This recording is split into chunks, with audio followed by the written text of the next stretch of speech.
Ibang klase nakakampi ko dito, nag-show na ko dahil open si Harley. Pero di man lang nagdalawang isip ang mga dark system na ito.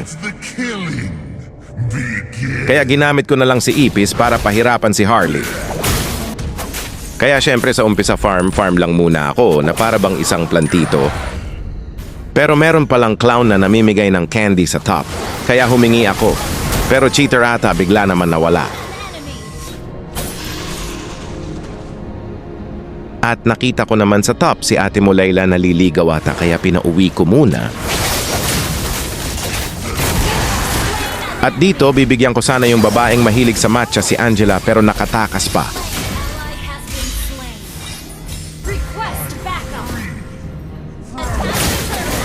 Kaya dumiretso na ako sa turtle pero napa-low HP niya ako kaya inabangan na pala ako ni Unggoy kaya may bibigyan niya ako. Kaya binawian ko sila ni Layla nung nakita ko siya sa top.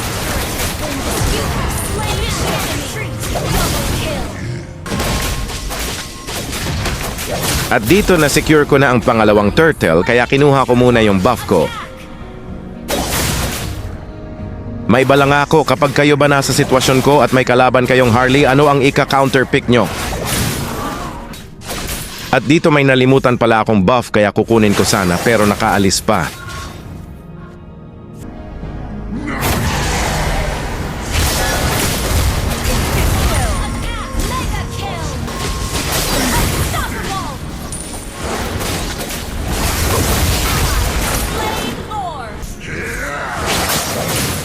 Dito after ko mag-clear ng minions, nakita ko na naman si Unggoy kaya bibigyan ko sana pero clone niya ang na-skillan ko kaya mababaliktad pa ako.